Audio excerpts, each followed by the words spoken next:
नमस्कार प्यारे विद्यार्थियों, आप सभी का चैनल पर हार्दिक स्वागत है। प्यारे विद्यार्थियों, कक्षा 6 के लिए सामाजिक विज्ञान की व्हाट्सएप बेस्ड असेसमेंट क्विज है, जिसे आप ऑनलाइन या ऑफलाइन हल कर सकते हैं।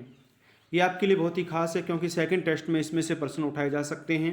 प्यारे विद्यार्थियों, इसलिए आप इस वीडियो को अंत तक जरूर देखना। वीडियो पसंद आए तो लाइक कर दीजिएगा।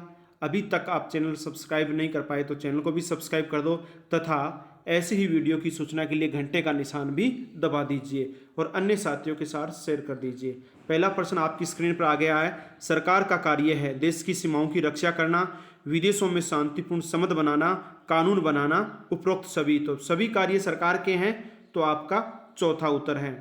आगे बढ़ते हैं अगले प्रश्न की ओर। अगला प्रश्न आपकी स्क्रीन पर है। लोकतंत्र में जनता अपना प्रतिनिधि किस प्रक्रिया के माध्यम से चुनती है? चुनाव, कानून, मताधिकार, उपयुक्त, सभी। तो प्यारे विद्यार्थियों, लोकतंत्र में जनता अपना प्रतिनिधित्व चुनाव के माध्यम से चुनती है, तो आपका पहला ही उत्तर है। आगे बढ़ते हैं अगले प्रश्न की ओर। अगला प्रश्न है, इंग्लैंड में महिलाओं को मताधिकार कब प्राप्त हुआ? 1918 ईस्वी में, 1920 ईस्वी में, 1924 में, 1928 में। तो आपका 4 नंबर उत्तर है 1928 में। आगे बढ़ते हैं अगले प्रश्न की ओर। अगला प्रश्न है, सरकार के कितने स्तर है? 2, 3, 5, 9।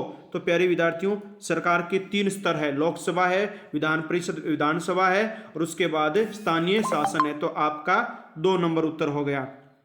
आगे बढ़ते हैं अगले प्रश्न की ओर। अगला प्रश्न आपकी स्क्रीन पर है। स्थानीय स्तर की सरकार से क्या आशय है? गांव या शहर की सरकार, राज्य की सरकार, राष्ट्रीय सरकार, उपयुक्त, सभी। तो स्थानीय स्तर का मतलब है गांव या शहर की सरकार। ये तीसरा स्तर है, ये दूसरा है और ये पहला स्तर है। तो आपका पहला ही उत्तर है। आगे बढ़ते हैं अगला। सफरेज का मतलब क्या होता है? वोट देने का अधिकार, वोट लेने का अधिकार, युद्ध का अधिकार या मिलने का अधिकार। तो प्यारे विद्यार्थियों, सफरेज का अर्थ होता है वोट देने का अधिकार। तो पहला ही आपका उत्तर हो गया, वोट देने का अधिकार। इसके बाद आगे बढ़ते हैं अगले प्रश्न की ओर। अगला प्रश्न है, हरियाणा और असम की सरकारें कौन सी सरकार है? केंद्र सरकार, राज्य सरकार, गांव की सरकार, जिले की सरकार। तो हरियाणा तो राज्य है, तो प्यारे विद्यार्थियों ये सरकार भी कौन सी होगी?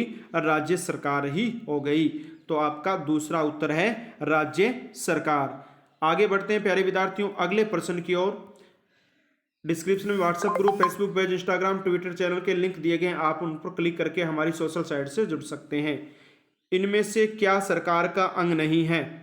ताज होटल, सर्वोच्च न्यायालय, भारत पेट्रोलियम और भारतीय रेल। यानी सरकार का अंग नहीं है। तो प्यारे विद्यार्थियों, जो ये ताज होटल है वो निजी संपत्ति है, तो ये सरकार का अंग नहीं है। तो पहला ही आपका उत्तर है। इसके बाद आगे बढ़ते हैं अगले प्रश्न की ओर। अगला प्रश्न नहीं, आपकी क्विज यहाँ पर कंप्लीट हो गई। आपने इस वीडियो को अंत तक देखा, इसके लिए आपको बहुत बहुत धन्यवाद। प्यारे विद्यार्थियों, अगर वीडियो पसंद आया है तो लाइक कर दीजिए। अभी तक आपने चैनल सब्सक्राइब नहीं किया तो चैनल को सब्सक्राइब कर दीजिए और घंटे का निशान दबाना भी मत भूलिए। अगले किसी व्हाट्सएप क्विज में मिलेंगे, तब तक के लिए जय हिंद, जय भारत, वंदे मातरम।